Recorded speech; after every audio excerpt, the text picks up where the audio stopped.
Mon prénom, Marcel.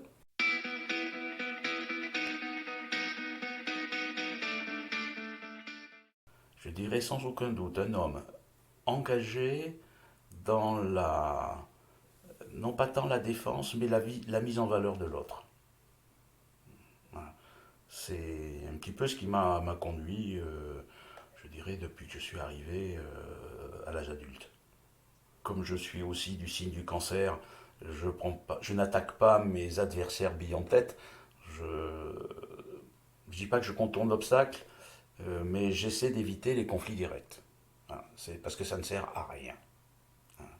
Ça ne fait que faire du mal aux deux parties qui s'affrontent. Pour moi, l'homme est un animal social. Et ben, si je ne suis pas en société, voilà, ce que j'essaie d'expliquer aux gens, moi, je me force à sortir tous les jours. Voilà. Je vais chercher le journal, ce n'est qu'un prétexte. Mais au moins, je vois le buraliste ou la buraliste, voilà, je vais acheter mon pain, je vois la boulangère, voilà, même d'échanger quelques banalités, puis je croise quelques clients, au bout d'un moment, ben, on se dit bonjour, et puis bon, ben, voilà, on se reconnaît. Je pourrais pas vivre en ermite, hein, pas, c'est pas possible. Je pense que c'est l'orgueil, mais qui est quelque chose de un peu, je dirais que je combats en permanence et qui ne se voit pas, parce que c'est plus un orgueil intérieur d'un individu qui se sent homme, enfin humain d'abord. Voilà. C'est pas par rapport à un parcours professionnel, à un niveau social, à des responsabilités. Non, rien à voir. C'est vraiment par rapport au soi intérieur. Je dirais rien. Non, c'est autant on peut définir des défauts, parce que ça prend le pas un peu au quotidien. Autant les qualités, ben, je dirais, c'est celles que les autres m'attribuent éventuellement. Donc à partir de là, je sais pas. J'essaie d'être sincère, c'est quelque chose d'important. Transparent au maximum. Je dirais la haine que des personnes expriment, soit à l'encontre d'un individu, soit à l'encontre d'un groupe d'individus. Pour moi, c'est extrêmement pénible. Donc c'est la haine, c'est aussi l'indifférence que je vois beaucoup trop sur le devant de la scène dans la vie de tous les jours. Voilà, on est indifférent à la misère de l'autre.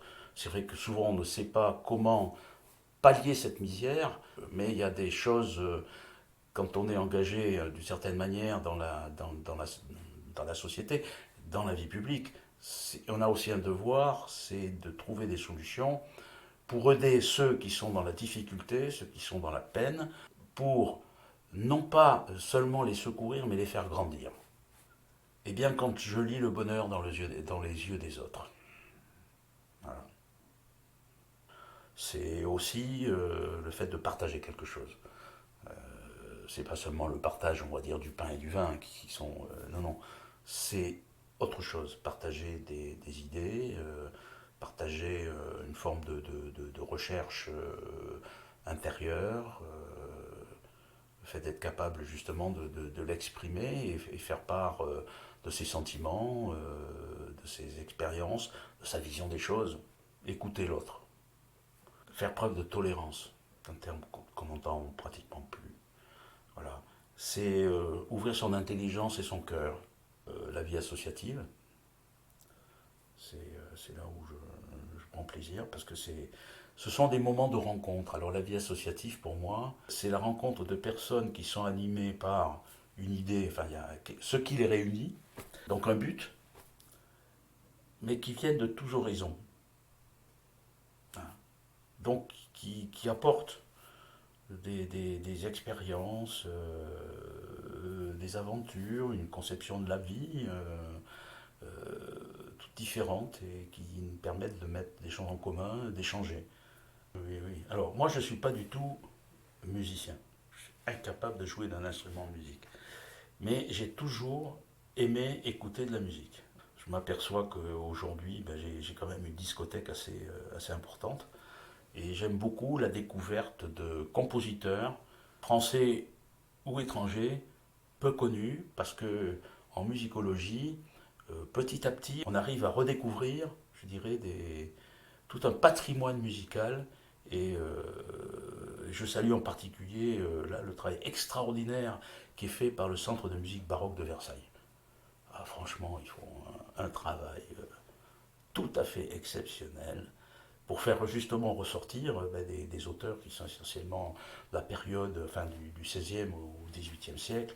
Euh, Certains ont été oubliés, mais il faut retrouver des partitions, il faut arriver à les recoller, les compiler, parce que des fois il en manque des morceaux, donc enfin, bon, c'est tout un travail, voilà, et de ressortir des œuvres qui ont été, pour certaines, jouées qu'une fois, mais qui valent vraiment le détour. Il y a le domaine historique qui m'a toujours attiré, intéressé, parce que l'histoire n'est pas vérité, mais où est la vérité dans l'histoire? Sans histoire, l'humanité ne peut pas avancer parce que c'est ce qu'on voit dans nos rétroviseurs. Voilà. Donc on ne peut pas bien regarder devant si on ne sait pas d'où on vient et ce qu'on a laissé derrière soi. Je dirais au mental, c'est d'envisager le pire pour voir le meilleur. Je crois que c'est ça. C'est pour moi une façon, c'est presque une méthode de pensée d'ailleurs, presque une dérive professionnelle on va dire, mais quand on fait de la planification opérationnelle, on définit un certain nombre d'hypothèses, on essaie de trouver les solutions permettant d'y répondre pour atteindre le but on veut atteindre, et à partir de là, je dirais, de faire en sorte d'ordonner les choses en conséquence pour atteindre ce but. Donc derrière, il faut être, après, à partir de là, être en permanence en capacité d'anticiper. Parce que il y a des tâches qui sont accomplies par différents acteurs qui ne les font pas en même temps, mais le résultat doit arriver à converger euh, pour que, en un instant T donné et à l'endroit voulu, on ait un maximum des effets positifs. C'est la conduite d'équipe et, je dirais, de démarches complexes hein, pour lesquelles il faut toujours avoir du recul. Au moment où je me suis occupé donc de ces programmes d'équipement militaire, et je vais dire pourquoi. Parce qu'on est à la confluence de la technique, des industriels, des agents de l'État qui sont chargés de l'acquisition puis de l'entretien de ces équipements, et des hommes qui les servent. C'est tout un ensemble. Et c'est ça qui est passionnant. Parce qu'on est en permanence sur le terrain, en train de voir comment ça marche, comment on peut améliorer, on va dire, non pas tant l'efficacité, mais l'efficience de l'équipement qu'on est en train de préparer. De revoir les méthodes. On peut, parce qu'on est porté par une certaine culture, se rêver en chevalier au Moyen Âge, je dirais défendant la veuve et l'orphelin, un peu dans le cadre de la légende arthurienne. On est dur avec son ennemi, mais on est miséricordieux vis-à-vis de lui. Voilà. Donc, savoir se battre tout en retenant les coups et en lui permettant principe chinois, de sauver la face. Toujours. Ça, c'est un vieux principe de stratégie chinoise. Hein, c'est Sun Tzu. C'est ça. Et essayer de l'emporter sur un adversaire sans combattre. Voilà. La victoire sans le combat, ça c'est quelque chose d'extraordinaire. Parce que derrière, on sait qu'on pourra atteindre la paix. C'est un enseignement que j'ai essayé de faire passer, puisque quand je me suis notamment retrouvé comme professeur à l'école de guerre, euh, dans le domaine, je dirais, de la tactique et surtout de l'art opératif. Voilà. Différent de la stratégie, hein, parce qu'il y a trois niveaux. Tactique, c'est au plus bas, l'art opératif, la conduite des opérations, hein, et puis la stratégie, mais la stratégie relevant plus, je dirais, du niveau de l'État-nation. Je dis, l'état militaire, c'est comme un prêtre avec l'état ecclésiastique. Donc, il y a, il y a quelque chose d'un peu particulier. C'est une. Comment dire? C'est à la fois une conception, c'est un idéal qui transcende la vie. Voilà.